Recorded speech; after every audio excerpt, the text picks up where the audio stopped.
तीनवटा घर लिलाम भएर पैसा आइसकेपछि कति पैसा आयो, कति तिर्न बाँकी छ, हामीले खोजेको यही हो। फेरि अहिले निलोमा समय झन्डै 1 अरबको सम्पत्ति 12 करोडमा लिलाम गर्ने तय गर्यो। तय गरिसकेपछि हामी यो सूचनाको हक मागेर यहाँ आयो।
भयो कुन तरिकाबाट भयो, उसँगको हिजो देवकुमारसँगको सम्झौता के हो, कुन सम्झौता अन्तर्गत चाहिँ अहिले लिलाम किन गरियो, कति पैसा लगेको थियो अनि कति पैसा तिरिएको थियो,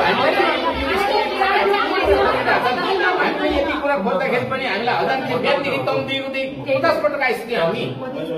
अनि तपाईँको त्यति मात्रै सबै काम सेटिङमा भएकाले प्रदेशको सिओले फोन ठाउँमा सूचना गरेको छ, यहाँको चाहिँ प्रबन्धक म त बाहिर छु भन्छ, अनि केन्द्रको सिओले बसेको ऋण विभागको चाहिँ अफिसरले फोन उठाउन भनेपछि यहाँ अनि तपाईँको हिजो शुक्रबार पारेर 7 दिनको लिलाम निकालेको छ, त्यो त पुरै सेटिङमा छ त। अनि हामीलाई त खोज्नु पर्ने बाध्य छ।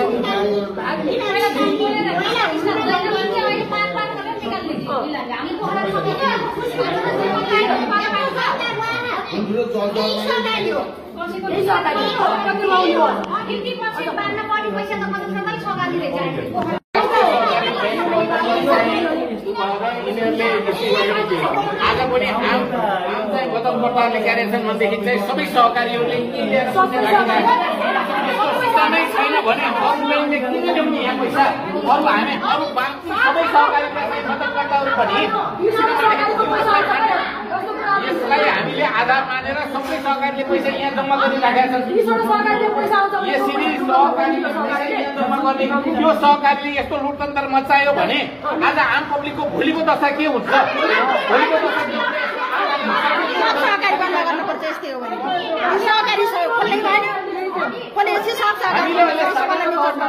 के गरियो यही मागिरहेछन्, केही मागिरहेछन्। लिलाम निकालियो, कुन प्रक्रियाबाट निकालियो? लिलाम निकाल्नको लागि चाहिँ बोर्डले बैठक गरे होला, त्यसमा गरेका जानकारी के हुन् भनेर मागिरहेछन्, त्यो दिएको छैन। देवकुमार नेपालीले यति पैसा लगेको भन्ने खालको कुरा छ भने कति पैसा लगेको आज हामी बचतकर्तालाई त केही थाहा छैन। आज संस्था कोल्याप्स भएर बसिरहेको छ। संस्था कोल्याप्स भएपछि हामी बचतकर्ता चाहिँ हामी आज यसको खोजीमा लागेको 2 वर्ष भयो। पटक पटक हामीले यहाँ जानकारी मागेका छौँ, कहिले पनि हामीले जानकारी प्राप्त गरेन पर्ने। हामी कहाँ जाने अब जानकारी खोज्न? जानकारी खोज्न यो संस्थाले ऋण दियो, यो संस्थाले लिलाम निकाल्यो, आज यो संस्थाले हामीले जानकारी नै छैन भन्छ भनेपछि यो भन्दाको लोकतन्त्र अरू के हुन सक्छ?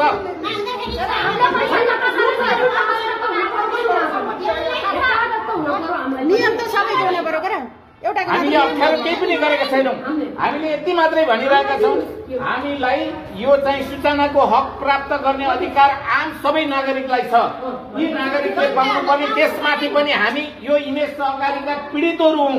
पीडितहरूले आज देशव्यापी आन्दोलन गरिरहेका छौँ भने हामीले यति पाउनुपर्छ भनेर यति मात्रै मागेका छौँ, त्योभन्दा मागेका छैनौँ। अनि हामीले माग्दाखेरि अनि यहाँको चाहिँ हाकिम अब जुन शाखा प्रबन्धक उसले बिहानदेखि अहिलेसम्म फोन उठाएन र उहाँ कहाँ हुनुहुन्छ अहिले भर्खर स्टाफबाट कन्ट्याक्ट हुँदाखेरि म 1.5-2 घण्टापछि आउँछु तपाईँको निवेदन त्यहाँ छोडिदिएर जानुहोस् भनेर नेग्लिजेन्सी गर्नुहुन्छ। अनि प्रदेशको प्रमुख हाकिमलाई फोन गर्दा बिहानदेखि अहिलेसम्म उहाँको सबै स्विच अफ छ, अहिलेसम्म उठाउनु भएन।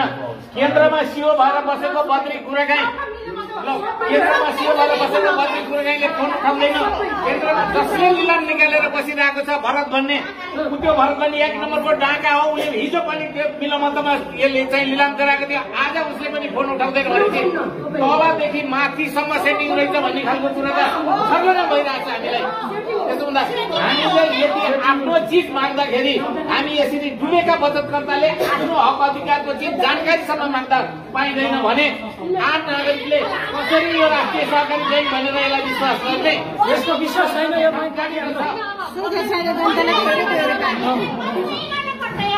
विश्वास गर्नको लागि पनि त त्यो विश्वास दिने ठाउँ हुनु पर्यो नि।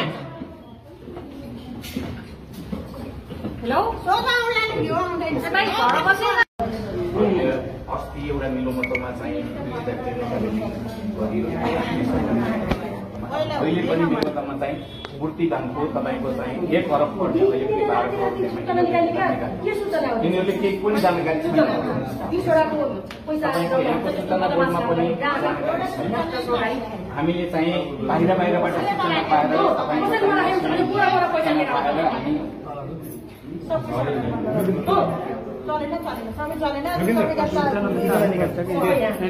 पाएर यसरी बाहिर राष्ट्रिय सौर्य दैनिकमा अस्ति शुक्रबार निकालेको जानकारी पाइसकेपछि के हो त यो सबै विवरण पाउनु यहाँबाट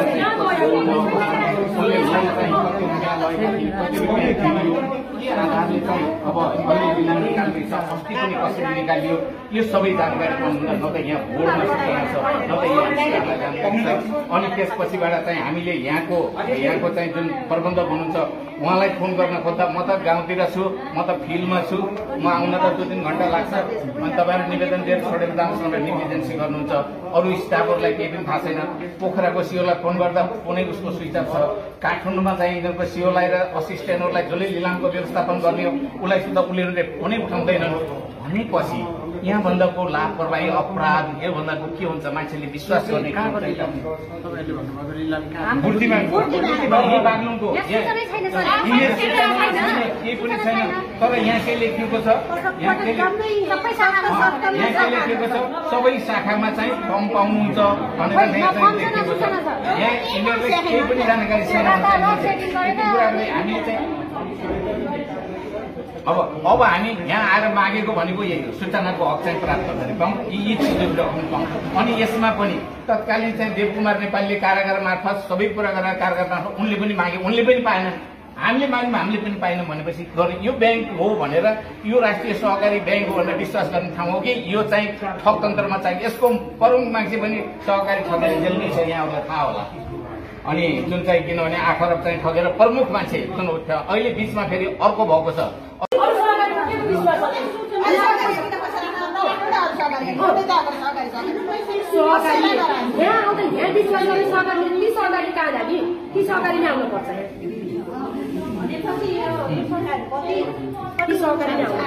अहिले एउटा कुरा के पत्ता लगाइरहेछ भने सबैजनाले ध्यानपूर्वक सुन्नु त, बागलुङको यो जुन 2वटा घर जुन अस्ति थियो नि यिनीहरूको चाहिँ पञ्चकृत मूल्य भएको थियो 8 करोड हो, यसको लिलाम भएको रहेछ 12 करोडमा हो। त्यसपछिबाट 5 करोड रुपियाँ चाहिँ यही बीचमा चाहिँ यिनीहरूको बीचमा तालमेल चाहिँ नमिलेर कहाँ के भइमै भएको छ अरे। त्यो चाहिँ त्यसकारण पनि यो स्टेटमेन्ट दिन चाहेका छैनन् भन्ने खालको अहिले जानकारी भयो। त्यसकारण पनि यस्तो अपराधदेखि हामी चाहिँ यो अपराधदेखि जे गर्नुपर्ने हो त्यो ढङ्गले लाग्नुपर्ने हुन्छ साथीहो। हेर्नुहोस् हामी रित्तो पेट छटाएर रात दिन 2 वर्षदेखि लडिरहेछन्। यहाँ देख्नुहोस् यहाँहरू सामन्तहरूको बेइमानी। त्यसकारण यसका यिनीहरूका निमित्त एक नबढेसम्म यिनीहरूलाई दोषै नपारेसम्म हामीले पाइनेवाला छैन।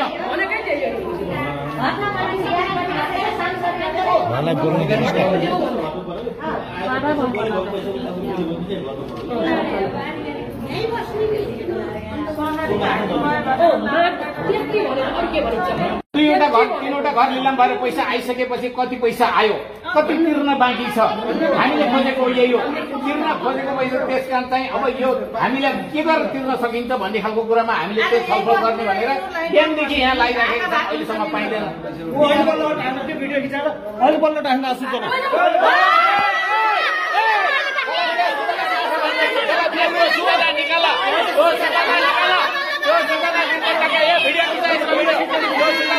खबरदार खबरदार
Finger.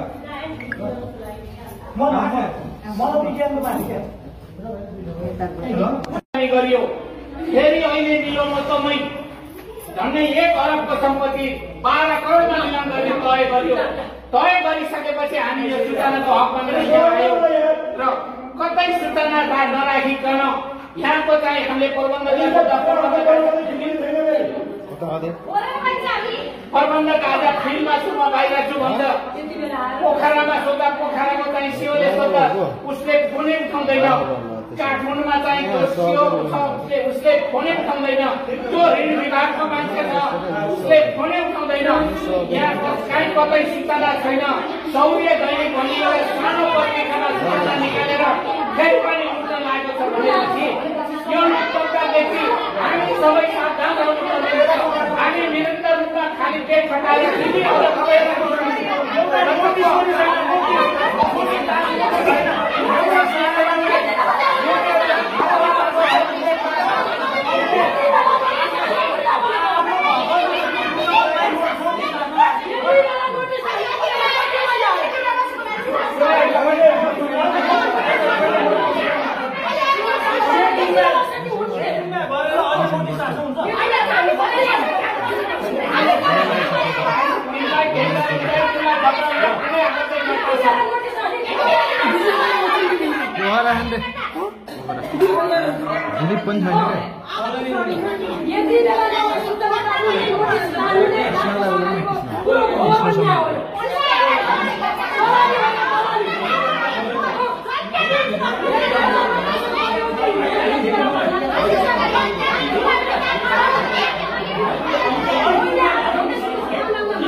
त्यो निस्क्यो भनेर यहाँसम्म खर्च गरिदिन्छ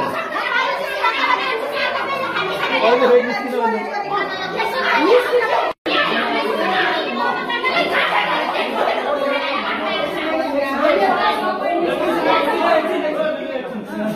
हजुरहरूको संयुक्त द्विभाषी कार्यक्रम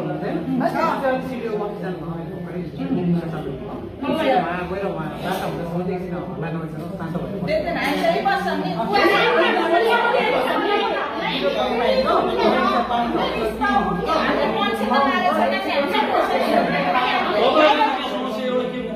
हामीले सुखमा लागो 2 साल भइसक्यो 2 साल भइसक्यो तपाईले शिक्षक रूपमा सोच्न म